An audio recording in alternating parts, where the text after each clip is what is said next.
Bueno, y finalizando entonces con la fisiología tiroidea, veremos qué factores controlan la síntesis y secreción de hormonas tiroideas, además de, por supuesto, el control que tiene por el eje hipotálamo-hipófisis tiroides, que hemos visto al iniciar.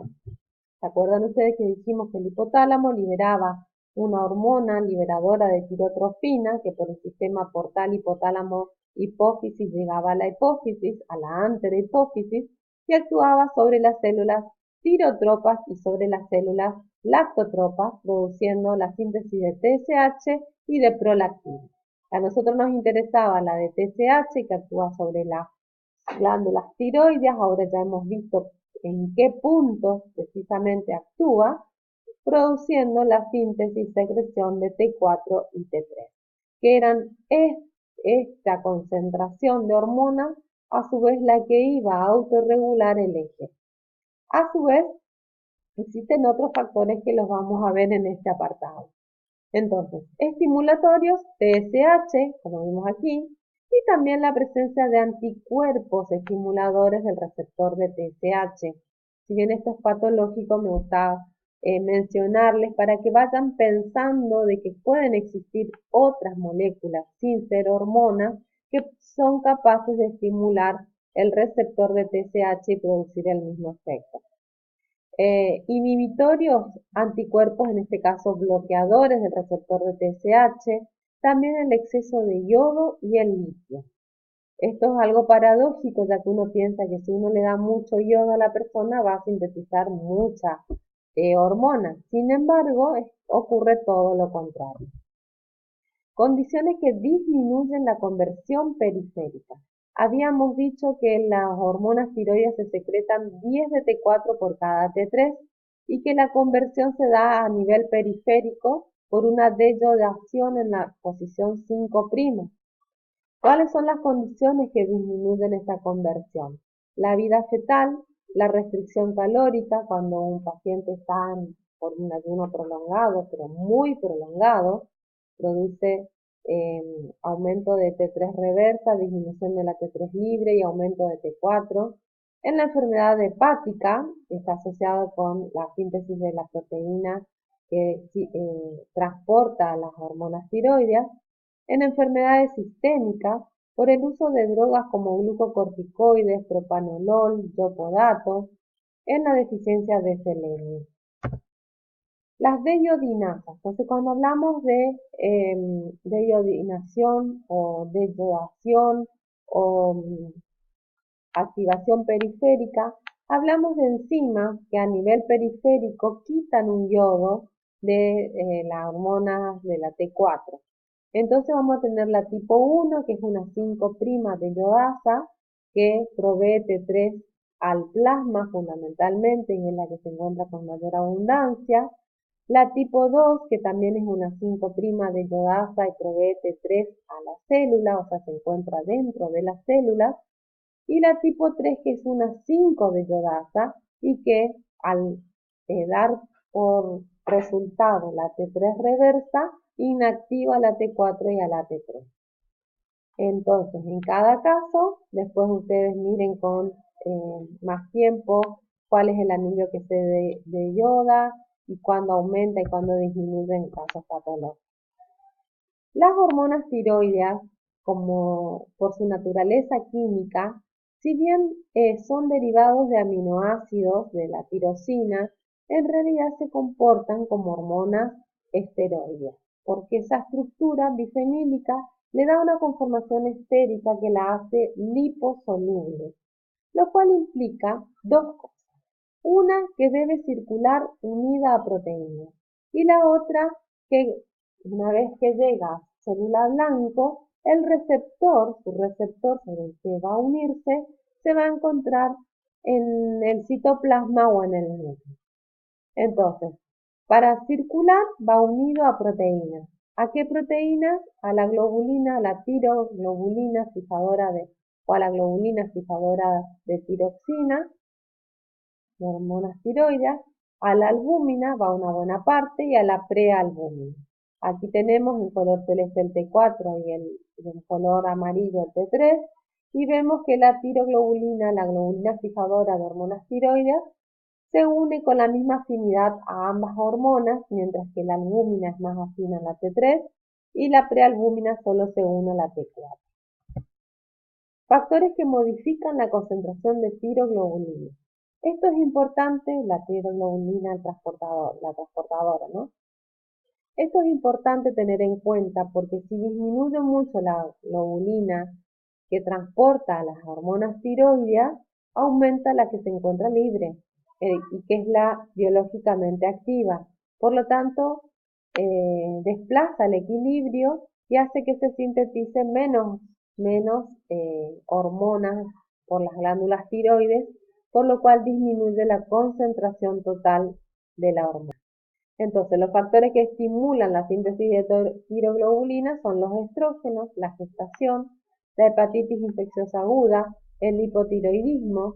Entonces, en estos casos vamos a tener aumentada la tiroglobulina, la globulina fijadora de hormonas tiroides, por lo cual la concentración total de hormonas tiroides va a estar aumentada. Va a haber un falso aumento si medimos el total. Disminuyen con los andrógenos, los glucocorticoides, la malnutrición proteica, síndrome nefrótico, cirrosis, hipertiroidismo. Con lo cual, si dosamos la cantidad total de hormonas tiroides, se va a encontrar falsamente disminuido. Por lo tanto, ¿cuál es la moraleja, digamos? ¿Cuál es el consejo? Dosar la hormona libre, puesto que es la que nos da una fiel idea de la cantidad de la hormona biológicamente activa, independiente de las concentraciones de proteínas transportadoras. La autorregulación tiroidea. También las glándulas tiroides pueden autorregularse. Por ejemplo, ante la deficiencia de yodo, hay secreción preferencial de T3. No puede darse el lujo de sintetizar y secretar mucha T4 porque no hay yodo. Cuando hay exceso de yodo, hay una inhibición de la captación del yodo y una síntesis y secreción de T4 y T3. El efecto Wolff-Chaikov, que es el escape del efecto inhibitorio del exceso de yodo. Vamos a ver ahora qué significa. Entonces vamos a ver qué sucede cuando analizamos la captación de yodo a medida que aumenta la dosis de yodo que le administramos al sujeto, ¿sí? Y la organificación del yodo. Entonces, fíjense ustedes, a medida que aumenta la dosis de yodo, la captación de yodo aumenta. Uno creería que si uno le sigue dando yodo al paciente, va a tener que seguir aumentando, captando esa glándula todo el yodo que recibe. Sin embargo, no ocurre eso. Se hace como una especie de meseta con una pendiente muy baja y luego cae estrepitosamente hasta hacerse muy baja, prácticamente por debajo de los valores fisiológicos. Entonces, esto es algo que ocurre con la organificación. Y la captación también ocurre lo mismo. Comienza a captarse, pero luego hace un pico a una determinada concentración que comienza a bajar, haciéndose mínima la captación de yodo, ante un exceso de yodo. De hecho, en algunos es parte de un tratamiento el darle exceso de yodo al paciente para inhibir la glándula cuando esto está funcionando de manera muy exagerada. Entonces aumenta la organificación, ¿sí? A medida que aumenta el yodo inorgánico, disminuye la organificación. Fíjense. Esto entonces es lo que se conoce como efecto de Wolff-Chaikov, que es entonces es la respuesta de la glándula de disminuir la organificación y la captación de yodo ante aumentos en la dosis de yodo o en el ingreso o en la ingesta de yodo por el paciente. Cinética de las iodospironinas. Las hormonas, entonces, que tenemos son la T4 y la T3, que son las biológicamente activas. Principalmente la T3 es la de mayor actividad biológica y la T3 reversa, que es inactiva biológicamente. Fíjense, las concentraciones son muy bajas, la concentración libre es muy baja, porque su función la cumplen dentro de la célula. Quiere decir que son secretadas e inmediatamente ingresan a la célula donde producen su efecto. ¿Sí?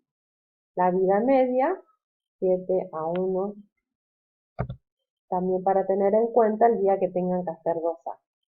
Efectos fisiológicos de las hormonas tiroides. Bueno, entonces, algo de esto ya venimos viendo. Habíamos visto que en la vida fetal producían la mielinización del sistema nervioso central, el desarrollo fetal, promueve el consumo de oxígeno, o sea, para el gasto de energía, la producción de calor, contracción diastólica del corazón, aumenta receptores beta-adrenérgicos cardíacos, tejido muscular, tejido adiposo y linfocitos, mantiene el control hipóxico e hipercárnico del centro respiratorio, incrementa la producción de eritropoyetina, fíjense, quiere decir que la producción de glóbulos rojos necesita de hormonas tiroides. Si no hay hormonas tiroides, comienza a decaer la producción de glóbulos rojos por deficiencia de eritropoyetina. O incrementa el contenido de 2,3-DPG en los eritrocitos, por lo tanto, le cuesta al eritrocito ceder el oxígeno en los tejidos, estimula la motilidad intestinal, estimula el crecimiento esquelético y la reabsorción ósea, estimula el catabolismo proteico del músculo esquelético, aumenta la contracción muscular esquelética, estimula la gluconeogénesis y la glucogenólisis hepática, incrementa la gluconeogénesis y glucogenólisis hepática, aumenta los receptores de LDL hepáticos, incrementa la lipólisis, incrementa la tasa de recambio hormonal y de drogas, favorece la secreción de las hormonas de la pituitaria anterior, o sea, de la hipófisis anterior. Los receptores, como dijimos, se encuentran en el citoplasma y principalmente en el núcleo. Están asociadas a las estructuras de dedos de zinc que hacen que poseen un dominio ligante. Ese dominio ligante es el que se une a la hormona tiroide, a la T3, y de alguna manera estimula la transcripción de los genes para producir la respuesta. En el feto nos encontramos con altos niveles de TSH a las 20 semanas y hace un pico a las 28. Ya habíamos dicho que a la semana 16 el feto tiene un eje hipotálamo hipófisis tiroideo funcionante. Tiene T4 con un pico a las 35-40 semanas, o sea que el bebé nace con niveles adecuados de T4, si bien la T3 es indetectable. Y tiene un alto nivel de T3 reversa y se cree que en el feto es un mecanismo de depósito de yodo. Entonces para los primeros meses de vida que no le falte y va a ir tomando de la T3 reversa. El recién nacido entonces tiene alta la TSH, T4 y T3 en valores normales o altos y la T3 reversa disminuida.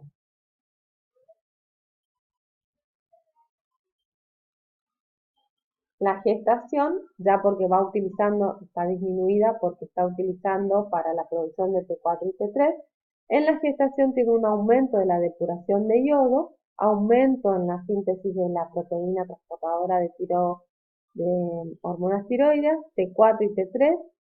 Es importante tener en cuenta que la gonadotrofina coriónica tiene una actividad agonista de la TSH, por lo tanto también va a estar aumentada la T3 y la T4 por efectos de la hormona coriónica durante el embarazo. Aumento en el adulto mayor, hay una disminución en la secreción y en la depuración de T4, por lo tanto los ancianos suelen tener niveles mucho más bajos. Pruebas funcionales que vamos a hacer en el laboratorio. Se puede hacer prueba de captación de yodo, que va a depender de la ingesta de yodo, determinaciones séricas de T4 total, T3 total, que ya dijimos que poco y nada sirven porque dosa lo que está unido a proteínas tanto como lo que está libre y esto puede estar a veces alterado por falla de síntesis, etc. Y T4 libre, que sí es lo que nos interesa. Se puede hacer tiroglobulina, se puede hacer prueba de supresión de T3, prueba de descarga de perclorato, se puede dosar anticuerpos, antitiroglobulina, anti-TPO, se hace la estimulación de la TLH que hemos visto cuando comenzamos.